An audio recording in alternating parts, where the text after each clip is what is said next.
Овозможено од Меркур Македонија. Триглав осигурување живот. Само нека прозвучи нешто конкретно.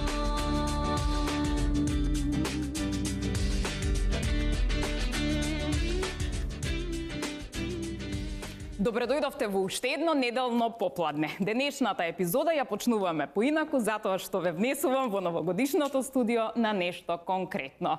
Ве поздравувам од Хотел Лимак и од нашите пријатели Меркур.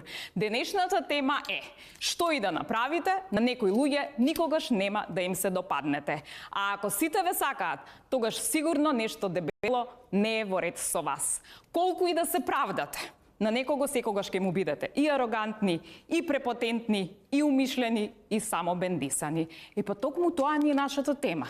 Дали требаме да инсистираме да му се допаднеме на секого, или пак треба да си живееме со мотото баш ми е гајле, што другите мислат за мене.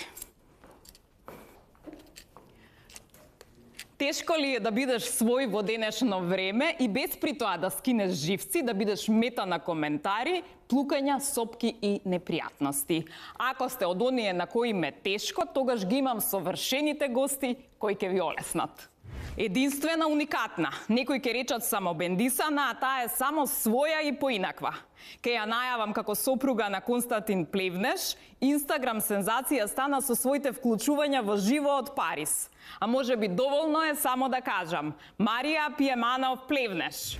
Во една негова изјава вели вака: ако си на државно ќе имаш критики, приватно повторно критики и неколку честитки. Ако успееш, пак критики. Ако не успееш, тогаш критики и сеир. Владко Ѓорчев. Некои викаат прави нешто веќе видено, други викаат не го бива за глумец, па затоа е имитатор. Ама факт е дека тоа што го прави одлично. Тоа е и Талат Џафери, и Стојанче Ангелов, и Апасиев, и Васко Ефтов. Стефан Николовски му е име. За тоа колку психолошки оправдано е да сме арогантни, самобендисани и егоцентрични, ќе ни каже психолог и психотерапевт Маргарита Николовска. Епа, добре ми дојдовте. Јас сега сватив дека во суштина има многу повеќе гости. Таму седи човек кој што има многу повеќе лица. Така? Дојде Стефан или ми е дојден и Талат и Стојанче и сите? Сите си ги носам со мене. Сите си ги носиш, добро. Сега го имаш и Владко Ѓорчев до тебе. Да, одлично. Така да може до крајот да се договориме за некоја имитација. имитација. Струката се вика имитација, туку другата струка психологијата шизофренија, сигурно така се вика некако. Така некако. Да не даваме диагнози на почеток.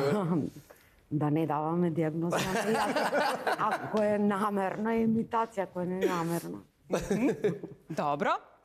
Владко, тебе те најавив со нели оној твој статус Facebook беше, ќе имаш критики каде и да си. Сега да прашам, на државно си, на приватно си? Приватно. Приватно си, Така значи имаш и честитки, така ли е? Да. Сега, од онај што истражував, ти си политичар кој што е најпратен, има најмногу следачи, дури од овие актуелниве политичари имаш многу повише. Дали се таму за да фаќаат сеир или заради тоа што те сакаат? Што мислиш? Веројатно од се по нешто. Значи, убаво е кога луѓето те следат, сакаат да видат што ќе кажеш, што ќе напишеш, која фотографија ќе објавиш. А живееме во време на социјални медиуми. Значи, мобилниот телефон веќе е мас медиум, каде што секој човек, не само во Македонија, туку и во светот, секој ден поминува часови на мобилниот телефон, и ако на некој начин те нема на социјалните медиуми, тогаш губиш канал за комуникација со јавноста. Марија, ти благодарам многу што дојде и веднаш да прашам, сама си, каде е Коко? Коко е во Париз. И тој беше всушност иницијаторот да дојдам во емисијата. Јас нели се договаравме долго време, одбивав да присуствувам во емисија во Македонија, бидејќи сум веројатно многу поинтересна отколку што јас самата се доживувам. Затоа што сум многу природна личност, спонтана, искрена и мислам дека тоа ги иритира луѓето. И веројатно искреноста ги иритира или?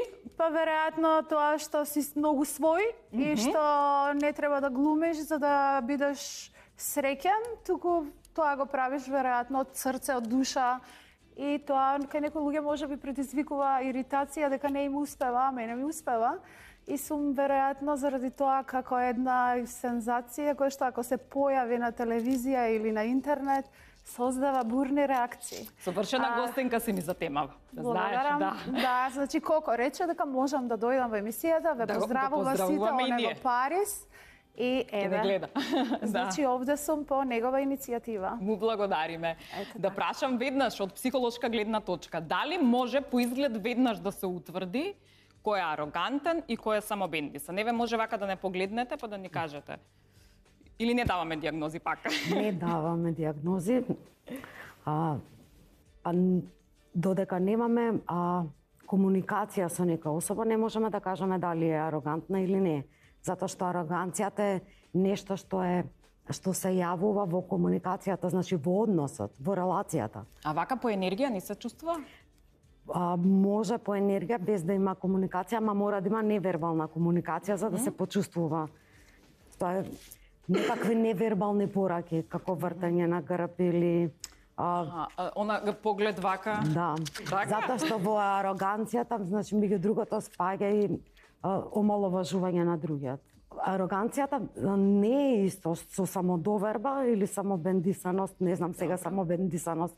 Ќе имаме сметате време под тоа да го меѓутоа, дискутираме. да, сосема е различно. Добро, ќе го продискутираме во емисијата, добро. Исто така, значи, во мојата најава беше и моментот дали е возможно денеска да се живее со максимата баш ми е гајлеш кој што мисли. На Владко пак ќе му се обратам. Значи, дали е возможно политичар кој што е на функција или кој што не е на функција да си се однесува по на максимата, ма баш ми е гајле кој што мисли, јас ќе цитирам по своја, ако му се допаѓа, ако не, не. Или не сме. Да. За жал во Македонија тоа премногу често го гледаме, каде што едноставно луѓето губат усул. Добро. А како би требало да биде? Па би требало да има мерка, човек треба да има само контрола, треба да има рачна кочница. Да не биде баш све баш ми е гајле, така? Апсолутно, апсолутно. Тоа е лесно да се каже, но за жал изминативе години и децении во Македонија имаме многу работи видено. И не знам, некако после одредено време како некои луѓе да отрпнуваат. Нека има критики во рете. Критики има секогаш, апсолутно. Уште не се родил тој на што на сите им угодил. Но проблемот е што доста често кај нас луѓето ќе отидат не еден, не два, 10 метри во офсайд, 10 пати ќе направат нека огромна грешка која што е ноторна, која што е општо осудена од јавноста, а нема да се појави ниту зрнце, ниту самокритика, ниту одговорност. Така што човек мора да биде во некој баланс со себе, треба да има пријатели кои што жестоко кои го искритикуваат, директно во 4 очи. Како викаат, да го вратат на фабричко подесуење. Тоа ќе затреба, не? Да. Имено, баш така, баш така. Со таков сленг можеме да зборуваме, така е поразбираемо. Така што тогаш веројатно и помалце грешки ќе се прават. Грешките се неизбежни, но не е исто дали ќе се направи или некоја грешка која што е некој фудбалски кажано, нели сега мундијалски мал фаул или ќе се направи нешто за црвен картон. Не дај Боже црвени картони. Ајде Стефан тебе да те прашам, значи ти си идеше по тоа баш ми е гајле кој што ќе ми каже, јас ќе ти продолжам со имитации и дали некој од тие што ги имитираше ти се јави? Талат на пример дали се јави? Не. А Пасиев? Никој не ти се јави? Не. Како зашо не се јави? Барем да те пофалат. Не, од некои извори знам дека ги гледаат. Знам за Пасиев дека ги гледа, така ми кажа, дека ги гледа и дека не е окей со тоа. Добро. Не, само со Марија си имаме пишано и баш... Што си имате пишано со Марија да слушам? Тоа е приватно. Кажи Марија што... Не, разговорот е многу јавен. Марија, што му имаш пишано, он кажал? Не, баш затоа ти одговорам на Приватно прашањето беше тоа. дека Јас го раскажав тоа дека Марија Шерифовиќ јас поредив со него и реков јас ќе те изимитирам тебе и го тагирав кај мене на стори и он беше толку доблесен што го сподели тоа што јас го тагирав. Значи он мене ми даде на чест да ме изимитира и јас го шернав тоа дека ме изимитирал, значи го охрабрив како имитатор. Так. Дека е добар. Млад човек кој што е успешен во своите имитации. Но веројатно јас сакав да бидам еднаква на тоа што он се шегува, па и јас се пошегував и тоа беше таа комуникација. Значи разменивме една интернет игра. Да. Само со неа имам искомуницирано, со други Така, никак. значи си има пофалено јавно. Не, многу луѓе. И Стојанче Ангелов, Што ти кажа Стојанче? на Facebook си го Да објави едно слушам видео. како звучеше Стојанче, што? Па не го кажа баш вака јавно, него го пише како статус си го објави на Facebook и тоа да речем дека ми е коментар као браво. Добро. Safety first. Да, safety first. Тоа е најбитно да се каже. Сакам да ти кажам дека не е дека баш ми е гајле кој што зборува. Имитациите се сензитивна работа и мора да се пази. И ако у случај не знам, Пасиев ми се јави и ми каже другарче супер се е убаво, ама мене ми смета. Ќе прекинам со тоа. Сериозно? Па не би го вметнувал веќе ако му засмета. Па добро, тоа Тоа да, можам да речам мое право е да имитирам кој сакам, ама А твое право и да го тргнеш кој сакаш, а? Така ли? баш така, ја бирам другата страна да бидеме окей со сите. Добро. Марија, ајде да те прашам тебе. Значи, колку е тешко во денешно време да имаш храброст воопшто да не потпаднеш под туѓите нели влијанија, под туѓите оговарања, под коментарите и да се тераш по свое. Како ти издржуваш? Види, овде се случува еден феномен да луѓето мислат дека центарот на универзумот е Македонија. Јас сум светски лик. Јас не живеам во Македонија и тоа што јас го правам и што го комуницирам го правам во Франција, во Париз, каде што живеам со сопругот. Значи имаме свој дом таму. Јас можам таму да правам што сакам. Значи јас сум во градот на слободата, а кипот на слободата оригиналот е во Париз. Значи се гледа од цена под Ефеловата кула, свети блеска и ги охрабрува луѓето да бидат тоа што сакаат да се. И тоа е уствари поентата на Париз, градот на светлината, на слободата.